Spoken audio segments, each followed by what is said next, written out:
Daniel की पुस्तक और उसका 5वां अध्याय और 20वीं आयत।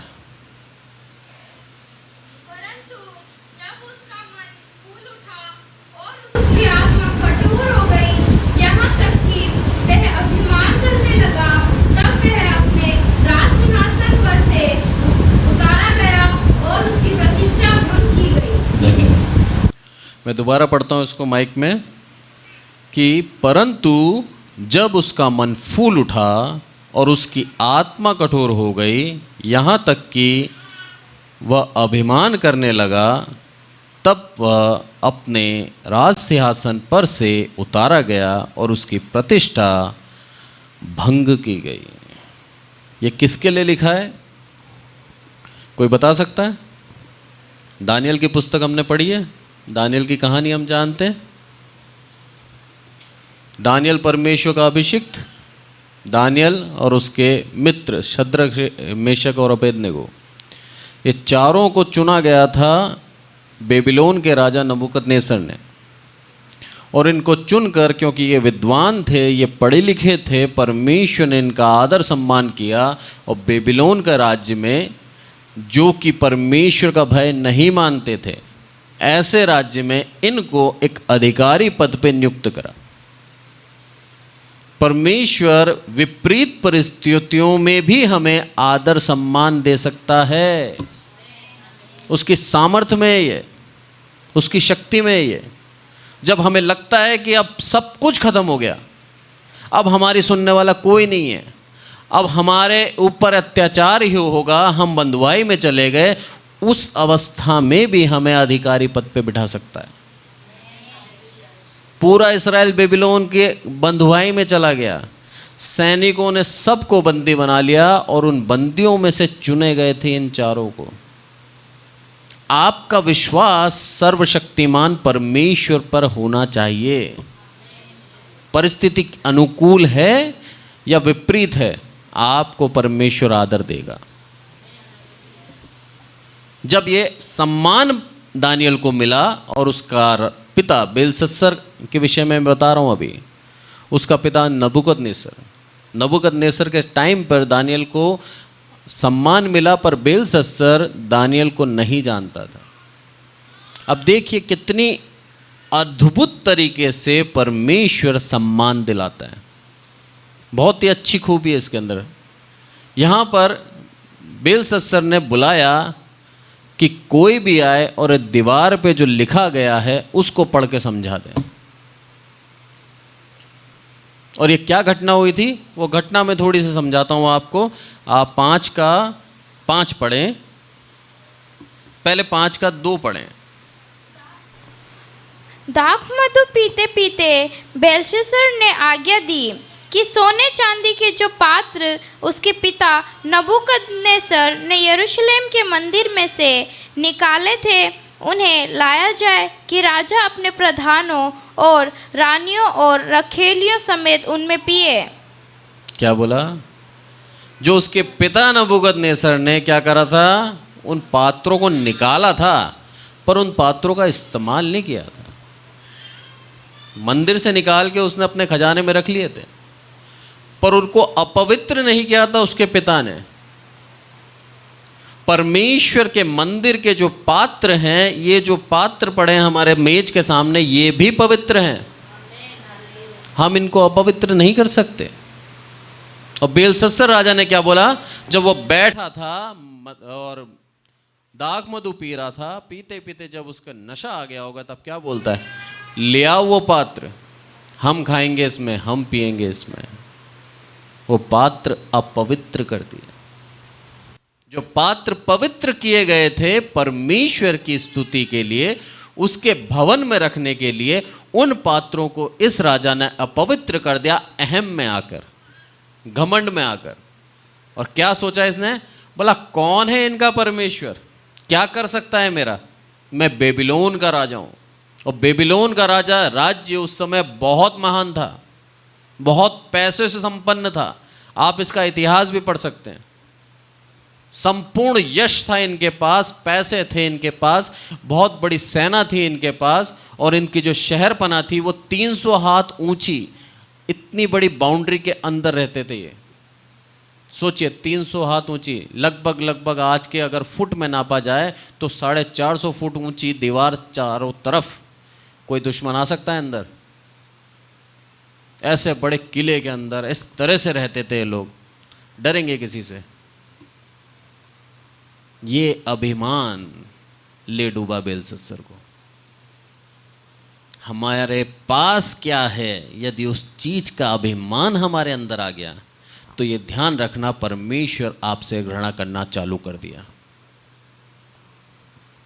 आपके पैसे के ऊपर आप अभिमान नहीं कर सकते, आपकी सुंदरता के ऊपर आप अभिमान नहीं कर सकते, आपके दिमाग ज्ञान के ऊपर आप अभिमान नहीं कर सकते, आपकी प्रॉपर्टी के ऊपर आप अभिमान नहीं कर सकते, आप अपने बच्चों पे अभिमान नहीं कर सकते, अपनी पत्नी पे अभिमान नहीं कर सकते। अभिमान करना है तो भजन संहिता में क्या लिखा है? अरे सिर्फ परमेश्वर पे कर, उस पे अभिमान कर। उसके अलावा किसी पे अभिमान किया तो वो चीज परमेश्वर छीन लेता है। बेलशस्सर को अभिमान था अपने राज्य पे। उसने कहा बेबीलोन जैसा महान राज्य का मैं राजा हूं और मेरे अधीन बहुत से देश हैं। अरे क्या हो जाएगा अगर इस पात्र में मैं नहीं खाऊंगा तो कौन खाएगा? मैं ही योग्य हूं। उसने अपनी योग्यता साबित करी उनके ऊपर खाकर, और जैसे ही उन पात्रों को उसने अशुद्ध किया, अपवित्र किया। अब पढ़ो 5वीं आयत। कि उसी घड़ी मनुष्य के हाथ की सी कई उंगलियां निकलकर दीवट के सामने राजमंदिर की दीवार के चूने पर कुछ लिखने लगी, और हाथ का जो भाग लिख रहा था वह राजा को दिखाई पड़ा। आगे पढ़ो। उसे देखकर राजा भयभीत हो गया और वह मन ही मन घबरा गया, और उसकी कमर के जोड़ टीले पड़ गए, और कांपते कांपते उसके घुटने एक दूसरे से टकराने लगे। धन्यवाद। देखिए, अभी 5 मिनट पहले अभिमान से भरा हुआ राजा, जिसको किसी का भय नहीं था, जो पूर्ण रूप से अपने आप को सर्वशक्तिमान समझ रहा था, सामर्थ्य समझ रहा था, उस राजा की क्या अवस्था कर दी? परमेश्वर का सिर्फ एक हाथ उसको दिखा, दीवट के सामने दिखा एक बहुत बड़ा हाथ, और वो चूने वाली दीवार पर लिख रहा है कुछ। पूरी आकृति नहीं दिखी है, सिर्फ एक हाथ दिखा है, पंजा। सोचिए, पूरा दर्शन कर लेता तो वहीं प्राण छोड़ देता।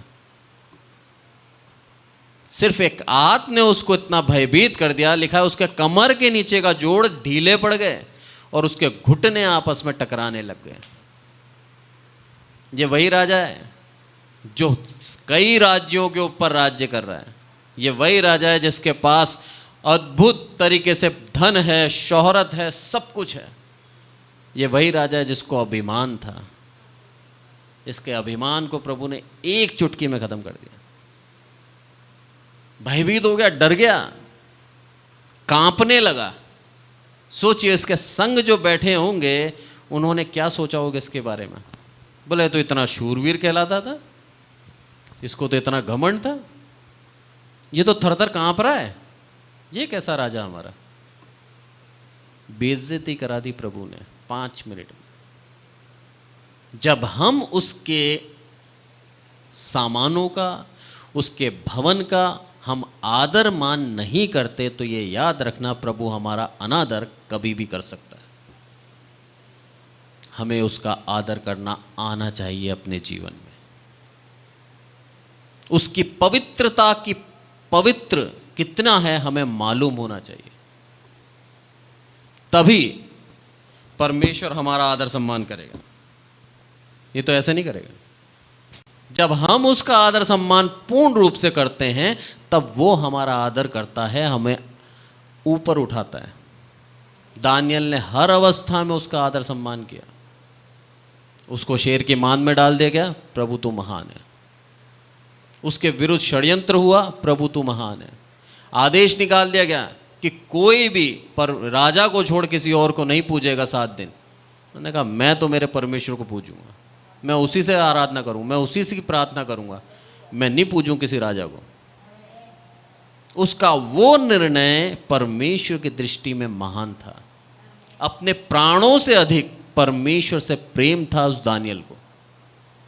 आज हम परमेश्वर के लिए कुछ भी कार्य करते हैं तो हम तुरंत प्रतिफल मांगते हैं, चाहते हैं प्रभु प्रतिफल दे, मैंने करा। और जब नहीं मिलता प्रतिफल तब दिल में दुख होता है कि मैं कर रहा हूं और मुझे मिल नहीं रहा। दानियल ने कहीं भी लिखा है इधर कुछ कि परमेश्वर से कुछ मांगा उसने? दानियल छोड़ो, इतने भविष्यवक्ता हैं, उन्होंने कभी कुछ अपने लिए मांगा हो कि प्रभु मेरा आने जाने में दिक्कत आती है, मेरे को एक बहुत बढ़िया सी गाड़ी दिला यार? एलिया ने बोला कभी, शिकायत करी कि प्रभु कौवों से खाना खिला रहा है, कौवों का झूठा खाऊंगा, पता नहीं कहां से नोच के लाए ये, खाना तो अच्छा देता? शिकायत करी उसने कभी? हम खा सकते हैं आज कौवों का झूठा खाना?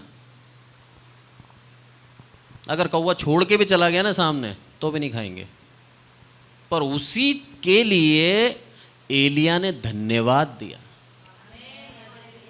सोचिए क्या विश्वास है उसका कि प्रभु तेरी दया है मेरे पे कि तू कौवों से, जो किसी को अपना खाना नहीं देते, उनसे भी तू मेरे को खाना दिलवा रहा है।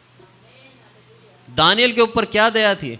दानियल के लिए बोला गया ये अब हमारे बेबीलोन के ज्ञानी लोगों के अंदर इनको नियुक्त किया है, तो चारों को जो राजा खाना खाता है वही खाना दिया जाए। दानियल ने मना कर दिया कि मैं ये खाना नहीं खा सकता। उसका रीज़न एक ही था, वो खाना पहले वेदी के ऊपर उनकी देवताओं के ऊपर भोग लगाया जाता था, फिर खाना बांटा जाता था। बोला मैं मेरे परमेश्वर को प्रेम करता हूँ, मेरे परमेश्वर का मैं विश्वास करता हूँ। सारी विद्याएं सीखी इसने, इनको तुरंत नहीं चुन लिया गया। 2 साल 3 साल इनको ट्रेनिंग दी गई, बेबीलोन के पूरे रीति रिवाज सिखाए गए, उसके बाद इनको रखा गया। उसके बावजूद भी दानियल ने ना कर दी, बोला मैं नहीं खा सकता ये खाना। वो डर गया, अरे तुम खाना नहीं खाओगे, तुम्हारे मुंह लटक गए तो राजा मेरे को मार देगा। बोलता 10 दिन दे दे मुझे, उसके बाद तू देख ला तेरे उन लोगों से हमारे चेहरे ज़्यादा चमकते हैं या नहीं चमकते। प्रभु के प्रार्थना करके दाल खाई होगी, जो छोटा साग पात खाया, उसके बावजूद भी वचन क्या कहता, उनके मुंह अधिक चमक रहे थे, अधिक हष्ट पुष्ट दिख रहे थे। रीजन क्या था? उस खाने में आशीष थी, परमेश्वर की आशीष। देखिए एक एक चीज दानियल ने छोड़ दी। उस स्वादिष्ट भोजन की लालच दानियल के अंदर नहीं था। बोला हम तो साग पात खा लेंगे, पर परमेश्वर का भय जीवन में है मेरे। यहां पर जब अवस्था आई और जब सब जगह ढूंढ लिया राजा बेलशस्सर ने, कोई उसको नहीं बता पाया वो क्या लिखा है, तब दानियल के पास गया ये, और दानियल को बुलाया गया और बोला कि एक ही व्यक्ति है अब जो उसको परमेश्वर खुद देता है भेदों को खोलने का ज्ञान। अब परमेश्वर ही उसको भेद, ये जो लिखा गया है वो ज्ञान देगा और परमेश्वर ही बताएगा। उसको बुलाया जाए। और राजा ने दानियल को बुला लिया और देखिए उसको क्या प्रलोभन दिया। यहां पर लिखा है 16वीं आयत पढ़े, पहले 15 पढ़े, 5 का 15। देख अभी पंडित और तांत्री लोग मेरे सामने इसलिए लाए गए थे कि यह लिखा हुआ पढ़े और उसका अर्थ मुझे बताए, परंतु वे उस बात का अर्थ ना समझा सके। एक मिनट दोबारा पढ़ेंगे अपन 16 को, है ना? क्या लिखा है यहाँ पर? देख पहले पंडित और तंत्री लोग, जो जादू विद्या करते हैं, जो तंत्र पढ़ते हैं, जो अलग अलग चीज़ों के अंदर इन्वॉल्व हैं, उन लोगों को मेरे सामने लाया गया है। राजा खड़ा है, बोलता है ये जो बड़े बड़े लोग हैं जिनका नाम था वो सब आ गए मेरे सामने, और आने के बाद भी क्या हुआ, वो भेद नहीं खोल पाए, अर्थ नहीं बता पाए। तू एक साधारण सा व्यक्ति लग रहा है, तू कैसे बताएगा? एक संकोच है उसके दिल में, पर उसके बावजूद भी उसने क्या प्रलोभन दिया। अब पढ़े 16। परंतु मैंने तेरे विषय में सुना है कि दानियल भेद खोल सकता और संदेह दूर कर सकता है। इसलिए अब यदि तू उस लिखे हुए को पढ़ सके और उसका अर्थ भी मुझे समझा सके, तो मुझे तुझे बैंगनी रंग का वस्त्र और तेरे गले में सोने की कंठमाला पहनाई जाएंगी, और राज्य में तीसरा तू ही प्रभुता करेगा। कितना बड़ा तोहफा दिया है, कितना बड़ा तोहफा। आज कोटा का यूडीआई मंत्री, ठीक है, शांति कुमार धारीवाल जी मुझे बुलाएं और मुझे बुला के बोलें कि ये पहेली मेरे समझ में नहीं आ रही, तो समझा दे। और कोटा के अंदर तीसरा राज्य तू ही करेगा। मैं ना करूंगा उसको? हैं? चलो मैं लालची हूं, ठीक है, कमलेश अच्छा है। कमलेश बेटा ना करेगा तू? कमलेश भी ना नहीं कर रहा। तो सपना अच्छी है ना, एक सपना बेटा ना करेगी, सपना भी ना नहीं कर रही। फिर दानियल किस मिट्टी से बना था? सत्र में याद पढ़ो। दानियल ने राजा से कहा, अपने दान अपने ही पास रख। बस, अपने दान अपने अपने ही पास रख। अरे तू क्या उद्धार करेगा मेरा, जिसका उद्धार मेरा परमेश्वर कर रहा है? क्या उद्धार करेगा मेरा? तेरे को तेरा उद्धार करने की खुद में शक्ति नहीं है, तू मेरा उद्धार क्या करेगा? अरे मेरा परमेश्वर के सामने तूने घुटने टेक दिए, मेरे परमेश्वर के सामने तू थर-थर कांप उठा, तू मेरा उद्धार करेगा? अरे मेरा उद्धार मेरा परमेश्वर करता आया है और करता रहेगा। नहीं चाहिए मुझे किसी मनुष्य के दया की जरूरत। क्या आयत है। अरे हम लालची हो जाते हैं कुछ पल के लिए और खुशी से पागल हो जाते हैं, हाँ मेरे को मिल जाए। पर वो प्रेम परमेश्वर का अगर दिल में है तो किसी मनुष्य पर विश्वास नहीं करेंगे, किसी मनुष्य से इच्छा नहीं रखेंगे कि तू मेरा कल्याण कर। अरे मेरा कल्याण, मेरी आदर महिमा कौन कर रहा है? परमेश्वर कर रहा है।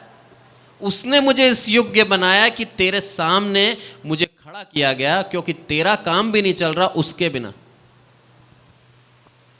सही है ना? तू मुझे तीसरा पद देना चाहता है, पर तू खुद नहीं बता पा रहा क्या लिखा हुआ है ये। तुझे मेरी जरूरत पड़ रही है, उसके दास की जरूरत पड़ रही है, तब जाके तो तेरे को पता लगेगा तेरा भविष्य क्या है। मेरा क्या भला करेगा तू? क्या विश्वास था दानियल में, ना कर दिया उसको। मैं नीचे है, मुझे तेरे दान तेरे पास ही रख। सोचिए कितनी बड़ी बेइज्जती हुई होगी राजा की। दरबार में, एक कल्पना कीजिए आप, दरबार में बड़े से सिंहासन पे बैठा है, दोनों तरफ मंत्री की लाइन है, सामने तंत्री मंत्री और पंडित आए, सारे प्रयास करा उन्होंने, विफल हो गए, वो बेचारे साइड में खड़े हो गए। इतने में दानियल आया है, पूरी सभा देख रही है दानियल क्या बोल रहा है, और पूरी सभा के सामने दानियल ने क्या बोला? तेरे दान तेरे पास रख। अरे करेज चाहिए, साहस चाहिए बोलने का, हर कोई नहीं बोल सकता है। उस साहस के साथ उसने बोल दिया, बोला रख ले तेरे दान। क्या देगा तू मुझे? मेरे परमेश्वर ने जो ज्ञान और जो सामर्थ्य मुझे दे रखी है, उसके आगे तेरे दान कुछ भी नहीं है। गवाहियों में क्या बोला? मेरे को चुनता है प्रभु जगह जगह। लीला बहन ने बोला ना कि मेरे को चुनता है जगह जगह प्रार्थनाओं करने के लिए, और प्रभु उन प्रार्थनाओं को उत्तर देता है। ये है हमारा सबसे बड़ा और सबसे अद्भुत दान जो प्रभु ने हमें दिया है। ये पैसे रुपए नहीं है। मनुष्य भटकता है इससे। जितना बड़ा पद उतना बड़ा अभिमान, ये याद रखना। हमको यदि जीवन में अभिमान से बचना है तो नम्र होना आना चाहिए। जितना बड़ा पद उतना बड़ा अभिमान। उस अभिमान के रहते मनुष्य नम्र नहीं बन सकता। दानियल ने ठुकरा दिया क्योंकि वो नहीं चाहता था अभिमानी बनना। उसको मालूम था मेरे परमेश्वर का अनुग्रह मेरे लिए काफी है। जिस भी अवस्था में रखता है मैं धन्य हूं, खुश हूं। उसको खाने का लालच नहीं था, उसको पैसों का लालच नहीं था, उसको पद का लालच नहीं था। देखिए यहां पर सब कुछ लिखा है। लिखा है बैंजनी वस्त्र दूंगा तुझे, रॉयल्टी को दर्शाता है। अगर हम इतिहास पढ़ेंगे तो सिर्फ राजा और राजा के जो परिवार वाले हैं उनको दिया जाता था बैंजनी वस्त्र, रॉयल्टी को दर्शाता है। राज घराने में जोड़ रहा था एक साथ, पर उसको मालूम है कि ये मात्र संसार का नाश होने वाला राजघराना है, पर मेरा जो परमेश्वर है मुझे स्वर्ग राज्य में जोड़ चुका है, वहाँ जाना महत्वपूर्ण है, यहाँ का जीवन नहीं जीना मुझे। मना कर दिया उसने, और मना करने के बाद क्या बोलता, आगे पढ़ो बेटा। और जो बदला तू देना चाहता है वह दूसरे को दे, वह लिखी हुई बात मैं राजा को पढ़ सुनाऊंगा और उसका अर्थ भी तुझे समझाऊंगा। अरे ये जो खड़े हैं ना साइड में लाइन लगा के, ये तेरे इनामों का जो चाहते हैं, ये लालच के साथ खड़े हैं कि मुझे इनाम मिले, मुझे इनाम मिले। बोला इनको दे देना, मुझे नहीं चाहिए तेरा इनाम, मैं तेरे इनाम के लिए नहीं आया हूँ। ये बात साबित कर दी दानियल ने कि मैं तेरे से इनाम के लिए नहीं आया हूँ, मेरे अंदर कोई लालच नहीं है, मुझे परमेश्वर ने भेजा है क्योंकि परमेश्वर चाहता है तुझे कुछ बताना। ये उद्देश्य था उसका। बोला मैं तुझे उसका अर्थ पढ़ाऊंगा और समझाऊंगा भी, पढ़कर भी सुनाऊंगा और समझाऊंगा भी। कितना उसको परमेश्वर पे विश्वास था, सोचिए कितना अद्भुत उसके अंदर ज्ञान था कि वो परमेश्वर के उस लिखावट को पढ़ भी सकता है और समझा भी सकता है।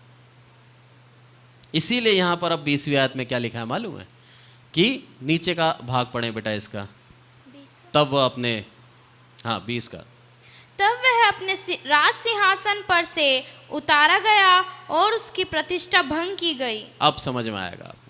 अब बेलशस्सर के लिए कह रहा है वो कि वो जो अभिमान तूने किया ने, उस अभिमान के कारण तू राज सिंहासन से उतारा गया, और जो तेरी इतनी बड़ी प्रतिष्ठा थी, इतना बड़ा सम्मान, नाम, बेबीलोन का राजा, भंग कर दिया, खत्म कर दिया। अरे तू मुझे क्या देगा, तेरा खुद का राज्य स्थिर नहीं है, क्या दे सकता है तू मुझे? कुछ नहीं दे सकता। इसलिए दानियल ने बोल दिया था मुझे नहीं चाहिए। हम उस परमेश्वर से मांगते हैं जो जीवित है, जो सामर्थी है, जो सनातन का, जो अनंत काल के लिए स्थिर है, शुरू से लेके आज तक स्थिर है और आने वाले भविष्य में हमेशा स्थिर रहेगा। कभी भी उसको कोई हटा नहीं सकता, हिला नहीं सकता। ये है परमेश्वर जो हम भी जिसके ऊपर विश्वास करते हैं। डरने की कोई आवश्यकता नहीं है। कोई अधिकारी हमारा कुछ नहीं कर सकता, डरा सकता है, धमका सकता है, पर परमेश्वर की इच्छा के बिना वो हमारा कुछ नहीं कर सकता। अब इसका उसने उत्तर दिया, 24 से पढ़े इसको। तब ही यह हाथ का एक भाग उसी की ओर से प्रकट किया गया और वे शब्द लिखे गए हैं। जो शब्द लिखे गए वे ये है, मने मने तकेल और ऊपर सीन। ठीक है, वो जो हाथ का भाग तूने देखा था ना, वो परमेश्वर ने दिया था। साफ कह दिया उसने। ये मत सोचना कहीं से प्रकट हो गया। परमेश्वर तेरे को कुछ कहना चाहता है, ये है उसका मतलब। पहले तो मैं पढ़ के सुनाता हूँ वो क्या लिखा है। मने मने तकेल ऊपर सिन, अलग भाषा है, उसके समझ में नहीं आई, पर उसने पढ़ के सुना दिया। ये चीज़ दर्शाता है कि परमेश्वर जो कहना चाहता है उसके दासों को स्पष्ट रूप से कहता है, उसके अंदर कोई भी संदेह नहीं होता, पूर्ण रूप से उसको समझाता है कि मैं ये कहना चाह रहा हूं और यही कह तू। और उसके अगुओं का भी यही कार्य है कि जो परमेश्वर का वचन आता है ऐसा का ऐसा एज इट इज उसके विश्वासियों तक पहुंचा दे। अगर इसके अंदर कुछ मेल मिलावट करी तो अगुआ गया। दानियल और जितने भी भविष्यवक्ता हैं, एग्जैक्ट जो आया उनके पास वही बोला। यहां पर उसने उस इनाम की लालच के कारण उसकी भविष्यवाणी का कोई बदला नहीं है, उसके लिखे हुए को अलग अर्थ नहीं बताया। चाहता तो बता सकता था, मनुष्य है, लालच आ सकता है, पर जो लिखा था वैसा का वैसा उसने बताया। अब ये क्या लिखा है इसका अर्थ भी हम पढ़ेंगे, आगे पढ़ो।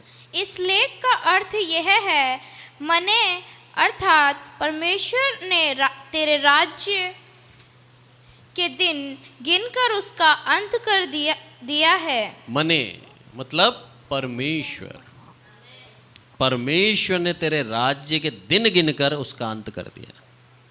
क्यों अंत किया? क्योंकि उसने परमेश्वर के पात्रों को अपवित्र किया, उसने परमेश्वर की उस महानता को छोटा कर दिया, उसने परमेश्वर को कुछ नहीं समझा। जब परमेश्वर को हम कुछ नहीं समझते हमारे जीवन में, तब परमेश्वर हमारे जीवन को ख़त्म कर देता है। उसके ही द्वारा आज हम यहाँ पर बैठे हैं, उसके ही द्वारा आज हम सांस ले रहे हैं, उसके ही द्वारा आज हम कमा पा रहे हैं, उसके ही द्वारा हमारा परिवार है, उसके ही द्वारा आज हम स्वस्थ हैं, उसके ही द्वारा हम भविष्य की प्लानिंग कर सकते हैं। हर एक चीज़ उसके ही द्वारा है। अगर उसको प्राथमिकता देंगे जीवन में तो हमारा जीवन लंबा करेगा, हमारी आयु को बढ़ा देगा।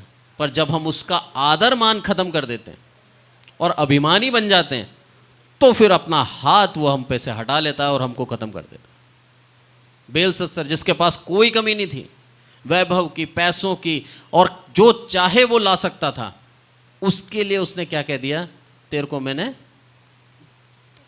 हल्का जाना है, आगे पढ़ेंगे उसको, पर यह क्या बोला, मैंने तेरे दिन गिन लिए हैं और तेरा राज्य का अंत कर दूंगा मैं।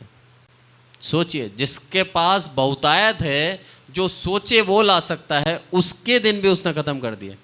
तो हम तो पहले अभाव में जी रहे हैं। अपने ऊपर लेके देखें इसको। वचन पढ़ने का एक सबसे आसान तरीका बताता हूँ। जो वचन के कैरेक्टर है ना, उसको अपने ऊपर लेके देखा करो आप।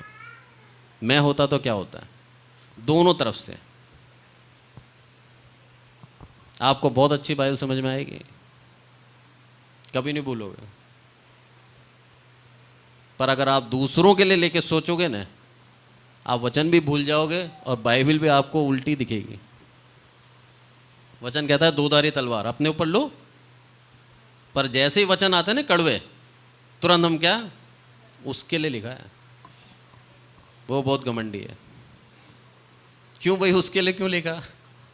हमारे लिए लिख सकता है, लिख सकता है ना। पौलुस, सब जानते हैं ना पौलुस को, परमेश्वर का प्रभु यीशु मसीह का प्रेरित, बलिदान हुआ उसका, उसको मार डाला गया। वास्तविक मौत नहीं मरा वो, उसका मर्डर किया गया। प्रभु यीशु मसीह के लिए उसने अपने आप को दे दिया। कितना महान था। 100% उसने जो जीवन, जब से वो प्रेरित बना तब से लेकर उसकी मृत्यु के दिन तक ईमानदार रहा। किसी भी बात में उसने प्रभु यीशु मसीह का नाम नीचे नहीं होने दिया। अपने लिए नहीं, प्रभु यीशु मसीह के लिए जीवन जिया। अपने अधिकारियों को त्याग कर, अपने पैसों को त्याग कर, प्रभु यीशु मसीह के लिए उन्नत जीवन जो होता है वो जिया। वो व्यक्ति क्या बोलता है मालूम है, अपनी दृष्टि में देखूं मैं तो मेरे अंदर कोई कमी नहीं है, पर यदि प्रभु यीशु मसीह के सामने आता हूं मैं तो मुझसे बड़ा दोषी नहीं है। हम ऐसा जीवन नहीं जी रहे। हम सांसारिक भी हैं और बाइबल और वचन पढ़ते समय आत्मिक भी बन जाते हैं। संगति में आते आत्मिक हो जाते हैं, संसार में जाते सांसारिक हो जाते हैं। यूं यूं चल रहे हैं। नाव चलती है ना, सीधी थोड़ी चलती है, यूं यूं। हमारा जीवन सीधा नहीं है, नाव के समान है। उसके बावजूद भी हम अपने आप को दुष्ट नहीं मानते, अपने आप को अधर्मी नहीं मानते, अपने आप को पापी नहीं मानते। क्या कारण है? कभी सोचा? क्योंकि हम अपने आप को दूसरों से तुलना कर रहे हैं। हम अपने जीवन को अच्छा बताने के लिए अपने बुरे से हम उस तुलना करते हैं और बोलते हैं इससे तो मैं बहुत अच्छा हूँ, इतना पाप तो नहीं करता मैं। हाँ, झूठ बोलता हूँ कभी कभी, गप भी मार देता हूँ, डींग भी मार देता हूँ, पर पाप इतना नहीं है। सोचिए, इसीलिए बोल रहा हूँ, इस वचन को जब पढ़ते हैं तो अपने ऊपर भी लेके देखें। आपका जीवन परमेश्वर वो आत्मा देगा कि आप खुद अपने जीवन को सुधारने में लग जाओगे, और उस सहायता से जो सहायक प्रभु यीशु मसीह ने हमें दिया, पवित्र आत्मा, उस सहायक के द्वारा हम हमारे जीवन को पूर्ण रूप से शुद्ध कर लेंगे। हमारी गवाहियों में उसकी महिमा होनी चाहिए, हमारी नहीं है। बहुत शब्द तोल के बोलें, अगर हम अपनी गवाहियों में खुद की महिमा कर रहे हैं तो आज भी हमें परमेश्वर से वो जो संगति है उसमें कहीं ना कहीं दूरी है। मनुष्य चाहता है उसका आदर हो, उसका सम्मान हो, उसकी इज्जत हो, उसको एक अच्छा स्थान मिले, ये मनुष्य की इच्छा है। पर वो स्थान यदि हम परमेश्वर को देने लग गए ना, तो प्रभु हमें ऑटोमेटिक अच्छा स्थान देने लग जाएगा। दानियल ने यही करा, हर जगह प्रथम स्थान परमेश्वर, हर जगह। बोला मर जाऊं तो मर जाऊं, पर प्रभु तेरा मान घटने नहीं चाहिए, जो तेरी आज्ञा है वो मैं पूरी करूंगा। और पूरी करी भी उसने, हर एक तरीके से अपने जीवन को उसने जिया जिस तरह से परमेश्वर चाह रहा था। और परमेश्वर का प्रेम देखिए, उसको भविष्य भी बता दिया उसने। ये परमेश्वर का प्रेम है कि हमें आगे से आगे भविष्य बताता है, ये उसका प्रेम है। दानियल को भविष्य बताया, दाऊद को भविष्य बताया। दाऊद को तो यहां तक बता दिया तेरे राज्य में प्रभु यीशु मसीह का जन्म होगा, और उसने प्रभु यीशु मसीह के विषय में अपने भजन में लिखा भी है। सोचिए, एक मेमना वध होने वाला है, लिखा है उसने, वो चुप रहेगा, लिखा है उसने। 1400 साल पहले उसने लिख दिया प्रभु यीशु मसीह क्या करेगा। क्या महानता थी उसकी, और कितना सटीक था परमेश्वर का वो लेख कि प्रभु यीशु मसीह के ऊपर जब वो जुल्म हुए, जब परेशान किया गया, तो उसी लेख के अनुसार उसने अपने जीवन को जिया। वहां पर लिखा है कि वो वध होने वाला मेमना चुप रहेगा, तो वो चुप रहा, कुछ नहीं बोलेगा, नहीं बोला। सोचिए, हमारा जीवन उसके हाथ में, हम क्या बोलेंगे क्या नहीं बोलेंगे वो भी वो जानता है। उसके बावजूद भी हम कई बार अपने जीवन में अभिमान कर लेते हैं, और ये अभिमान हमें ले डूबता है। राजा को नहीं छोड़ा तो हम क्या चीज़ हैं, जिसके पास हर महीने काम करना पड़ता है जीविका, जीवन जीने के लिए, उस पैसों को लेने के लिए। राजा कभी काम कर रहा था क्या कभी? बस बैठ के ऐश करना है उसको, उसके लिए पूरी प्रजा काम करती है। राजा के लिए जो भी खेती करेगा, जो भी जहां भी उसके राज्य में खेती करेगा, उसका टैक्स राजा के भवन में आ जाएगा। सोचिए, ऐसा व्यक्ति जो अपने आप को सब कुछ समझता है, उसको प्रभु ने एक झटके में खत्म कर दिया। तो हम क्या हैं? कुछ नहीं है। इसलिए यहां पर क्या बोलता है मालूम है कि मने मतलब परमेश्वर जिसने तेरे दिन गिनकर उसका क्या कर दिया, अंत कर दिया। अब तकेल का मतलब देखें आप। तकेल अर्थात तू मानो तराजू में तोला गया और हल्का पाया गया है। तकेल का मतलब तू मानो तराजू में तोला गया और हल्का पाया गया। तेरे धर्म के काम बहुत नीचे थे, अधर्म तेरे बढ़ गए, भार बढ़ गया तेरा, अधर्म नीचे हो गया और तराजू का पल्ला ऊंचा हो गया, हल्का हो गया। क्या करें अब तेरे साथ? सोचिए, अकेला नहीं सुन रहा, ये चारों तरफ लोग हैं, सबके बीच में बोल रहा है दानियल। हो सकता है इस बीच में किसी ने बोला हो कि राजा बहुत उल्टा सीधा बोल रहा है, मार देते हैं इसको। हो सकता है, बाइबल में लिखा नहीं है। राजा के चमचे खूब हैं, राजा को खुश करने के लिए कुछ भी बोल सकते हैं। आगे क्या बोला है, एक और बात। परेस अर्थात तेरा राज्य बांटकर मादियों और फरासियों को दिया गया है। पसेर, परेस, तेरा राज्य बांट कर मैंने क्या कर दिया, मादियों और कसदियों को, फारसियों को दे दिया। एक राजा जो अभिमान कर रहा था अपने राज्य पे, उसका अभिमान चूर कर दिया उसने। जीवन भर उसके दिल में ये गिल्ट होगा, काश मैं उस दाख मधु को ना पीता, काश मैं उस पवित्र पर जो बर्तन थे, पात्र थे, उसमें नहीं पीता, नहीं खाता, काश मैं इनके परमेश्वर का अनादर नहीं करता। उसके दिल में आया होगा, लिखा नहीं है पर एक मनुष्य है, हमारे दिल में जब हम गलती करते हैं तो गिल्ट आता है, बोधित कराता है हमारा मन कि तूने ये गलत किया है, और दिल करता है कि काश वो गलती नहीं की होती तो आज मैं उसका प्रतिफल नहीं पा रहा होता। जब उस राजा को ये कह दिया गया तो राजा सुन्न हो गया होगा। क्या करें अब, परमेश्वर है, महान है। अब उसके समझ में आया कि परमेश्वर है, उससे पहले नहीं था। पहले तो उसको लगा कि होगा कोई आम देवता जैसे सारे हैं, क्या हुआ अगर मैंने उसमें से किसी का एक पात्र ले लिया तो। पर जब उसकी शक्ति, उसकी सामर्थ्य का एहसास हुआ, बेलशस्सर की टांगे कांप गई। आगे पढ़ बेटा। तब बेलशस्सर ने आज्ञा दी और दानियल को बैंजनी रंग का वस्त्र और उसके गले में सोने की कंठमाला पहनाई गई, और ठिठोरिये ने उसके विषय में पुकारा कि राज्य में तीसरा दानियल ही प्रभुता करेगा। बस, जिसको तुच्छ करके ठुकरा दिया था, परमेश्वर ने वो सम्मान भी उसको दे दिया। परमेश्वर जानता है एक मनुष्य को क्या चाहिए। उसको जानता है परमेश्वर कि इसको पैसा भी चाहिए, इसको सम्मान भी चाहिए, इसको अधिकार भी चाहिए, सब चाहिए उसको। पर हर बार वो अब सामने ला के रखता है और वो चाहता है कि मेरे लिए इसको ठुकरा दे। जब हम उसको ठुकरा देते हैं कि प्रभु नहीं चाहिए, तब वो हमें देता है।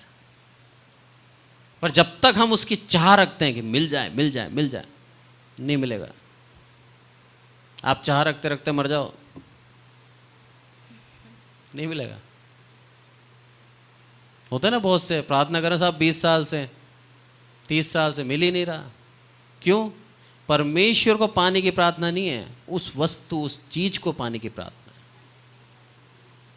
परमेश्वर ने जीवित रखा उसका धन्यवाद नहीं है, परमेश्वर ने आपका आदर सम्मान किया उसका धन्यवाद नहीं है। हम एक जगह एक पॉइंट पे आके अटक गए, ये भी मिलना चाहिए। क्यों? हम अधिकार रखते हैं उसका। आज हम अच्छा जीवन जीने का अधिकार नहीं रखते, ये ध्यान रखना। एक मनुष्य का जीवन सिर्फ नरक के लिए है।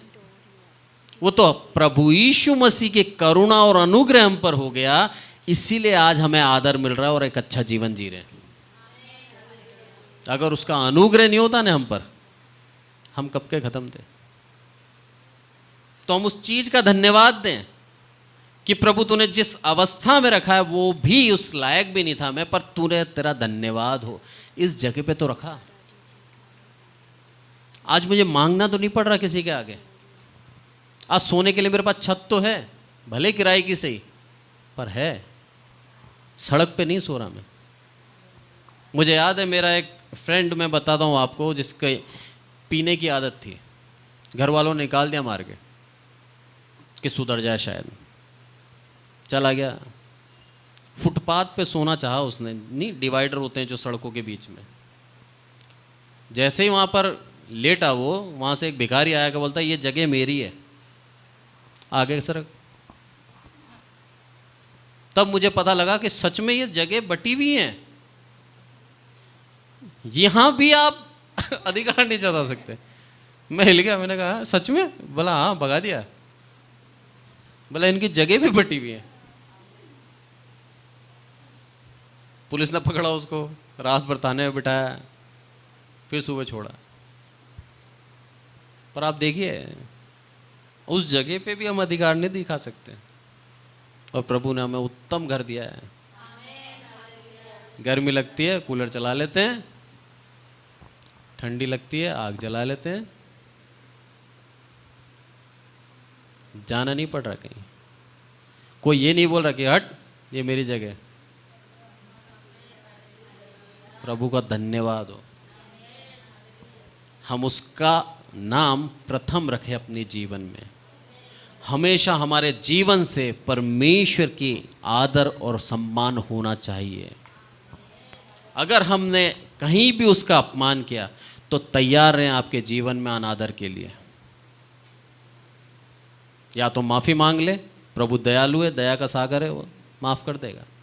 पर अगर हमने माफ़ी नहीं मांगी, अभिमान में आ गए, तो अनादर का सामना करना पड़ेगा आपको। राजा के साथ यही हुआ, उसका राज्य बांट दिया गया, वो तराजू में हल्का पाया गया और उसको परमेश्वर ने उसका राज्य को गिनकर अंत कर दिया। पर राजा की अंदर दया डाली परमेश्वर ने, और जो दान वो दानियल को देना चाह रहा था, दानियल का सम्मान हुआ, आदर हुआ। अब लास्ट में पढ़े 30वीं आयत। उसी रात कसदियों का राजा बेलशस्सर मार डाला गया, और दारामादी जो कोई 62 वर्ष का था राजगद्दी पर विराजमान हुआ। उसी रात सोचने का अवसर नहीं दिया, माफी मांगने का अवसर नहीं दिया। प्रभु को जब न्याय करना होता है ना, तुरंत करता है। जब किसी को क्षमा करना है ना, तो उसका अवसर देता है। 1 साल, 2 साल, 3 साल, 4 साल, 5 साल, बोला माफी मांग ले, तेरे को माफ कर दूंगा। जिसका नाम जीवन की पुस्तक में लिखा है, उसको कई अवसर देता है, हजारों लाखों अवसर देता है कि अब तो सुधर जा, अब तो मान ले, तेरे लिए मैंने अपना इकलौता पुत्र दे दिया, अब तो स्वीकार कर ले।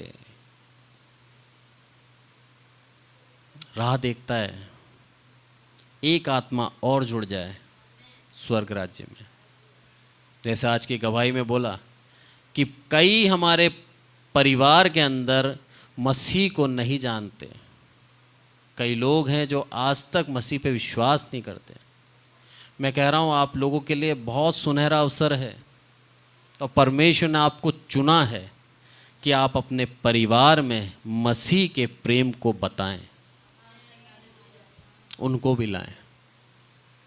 आप देख सकते हैं कि आपके पति या आपका बेटा या आपका पिता या आपकी माता सामने से ट्रेन आ रही है और वो ट्रैक पे खड़े हैं, देख सकते हो आप, बचाओगे नहीं उनको?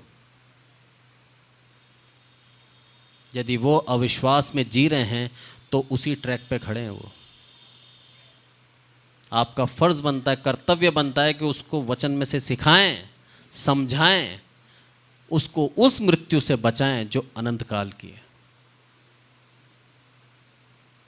प्रार्थना करें घुटने पे आकर कि प्रभु तूने मुझे बचाया, मेरे परिवार को भी बचा। वो दयालु है, वो बचाएगा। इसीलिए रखा है आपको। एक उदाहरण से समझाता हूं मैं आपको। फारस राज्य का एस्तर को रखा था। फारस राज्य था ना, वहां पर मोर्दके नाम का एक व्यक्ति था, जिसकी भतीजी बोलते या फिर जिसके परिवार में थी एस्तर। एस्तर को पटरानी बनाया गया। इकलौती यहूदी थी जो फारस राजा के करीब जा सकती है, बस पूरी यहूदी जाति खत्म होने वाली थी। उस एस्तर ने अपनी बुद्धिमानी से बचाया। क्यों? परमेश्वर ने उसको चुन के उस स्थान में रखा। आपको परमेश्वर ने चुन के उस स्थान पे रखा है ताकि आप अपने पूरे घराने को बचाएं। यह आपका कर्तव्य बनता है। नहीं तो जब अंत होगा और सवाल किए जाएंगे, तब आपसे पूछा जाएगा क्या तूने मेरे वचन को अपने घराने को समझाया? आपकी गर्दन शर्म से नीचे नहीं झुकनी चाहिए। ये कर्तव्य बनता है कि हम उसके पास लेके जाएं उस अनमोल वचन को और समझाएं, सिखाएं कि प्रभु की दया देखिए, आप प्रभु की महानता देखिए, उसका अनुग्रह देखिए जो मैंने पाया, मैं चाहता हूं आप भी पाएं। एक भी बदलता है ना, एक बार भी आपका जो वचन आपने सुना दिया तो परमेश्वर के राज्य में आप निष्कलंक रहेंगे, क्योंकि जो आपको दिया गया वो आपने बांटा, रखा नहीं।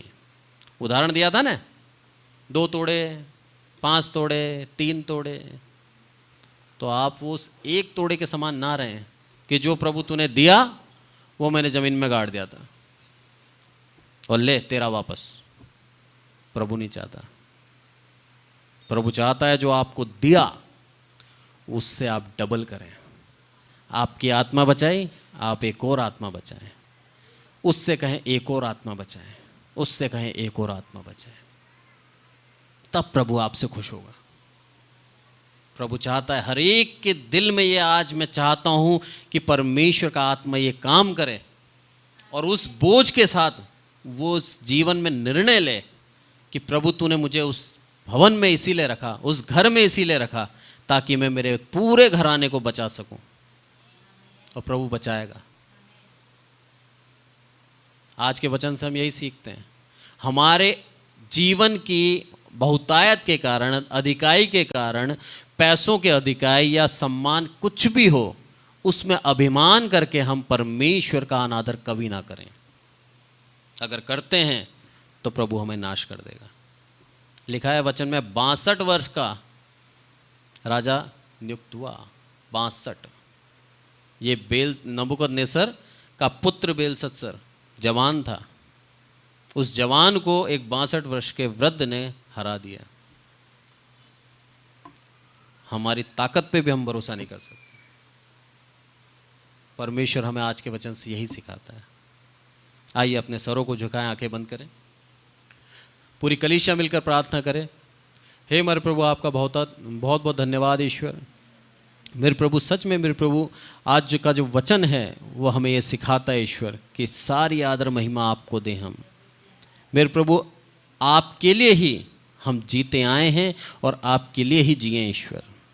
मेरे प्रभु, इस दुनिया की भौतिक जो सुख सुविधाएं हैं, जो मेरे प्रभु इस दुनिया के लाभ हैं, उनके पीछे ना भागें ईश्वर। पैसों के पीछे ना भागें मेरे प्रभु, पर सिर्फ और सिर्फ आपकी इच्छा के अनुसार अपने जीवन को चलाएं ईश्वर। सब कुछ आपके हाथों में सौंपते हैं मेरे प्रभु। मेरे प्रभु, दी गई गवाहियों के लिए प्रार्थना करते हैं ईश्वर।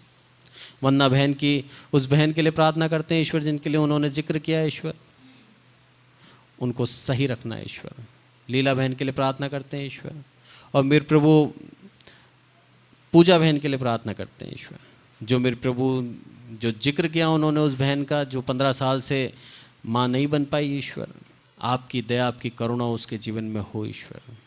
मेरे प्रभु, उनको भी सौभाग्य देना ईश्वर कि वो संतान पैदा कर सके, वो मेरे प्रभु माँ बन सके ईश्वर। आप सिर्फ आपकी करुणा, आपकी दया से हो सकता है। पूजा बहन की जो मम्मी है, जिनको उन्होंने मम्मी बना रखा है, जिन्होंने गोद ले रखा है उनको, उनके लिए प्रार्थना करते हैं ईश्वर। उनको भी 100% सही करना है ईश्वर। उनको मेरे प्रभु हर एक बुराई से बचा के रखना है ईश्वर।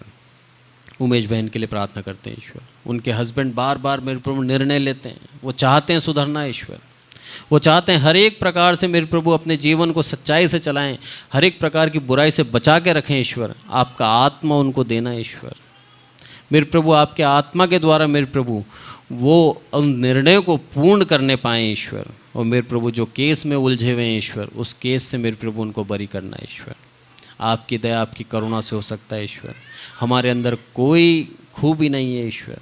उमेश बहन की माँ के लिए प्रार्थना करते हैं ईश्वर। उनकी मम्मी के पैर में जो भी तकलीफ़ है ईश्वर, आज तक मेरे प्रभु डायग्नोज नहीं हो पाया, पता नहीं लग पाया क्या समस्या है ईश्वर। औरतों को दिखाएं या फिर नस वाले को दिखाएं मेरे प्रभु, या किसको दिखाएं ईश्वर।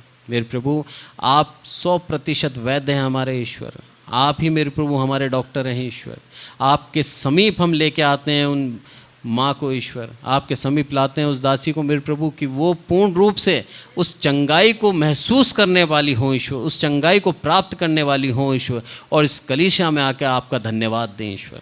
आपकी दया और आपकी करुणा से हो सकता है ईश्वर। मेरे प्रभु, आपने चुना है उमेश बहन को ईश्वर, ताकि वो आपके वचनों के द्वारा उनको पोसें, उनको पालें ईश्वर, और मेरे प्रभु आपके वचनों के द्वारा उनको विश्वास में बढ़ाएं ईश्वर, ताकि वो आपके वचन पे विश्वास करें ईश्वर।